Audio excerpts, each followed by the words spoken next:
Do të ketë një dasëm së shpejti? Rozalati flet për lidhjen me Jonathanin. Pas një periudhe që ka refuzuar çdo intervistë, Rozalati u gjend përballë gazetarëve të vegjël dhe këta të fundit tejet kureshtar nuk hezituan me pyetjet pikërisht për këtë marrëdhënie. E pyetën edhe sa gjasa ka që është shpejt të kemi një dasëm.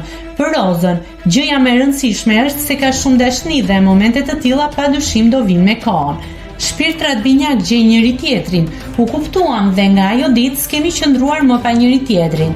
Është shumë herët për të folur për këtë gjë, me rëndësi është se ka shumë dashni, tha Rozalati. Nëse klikoni mbi butonin subscribe, do t'ju shfaqen të gjitha publikimet tona. Ju ftoj t'i bëni subscribe kanalit, të pëlqeni videot dhe të lini komentin tuaj.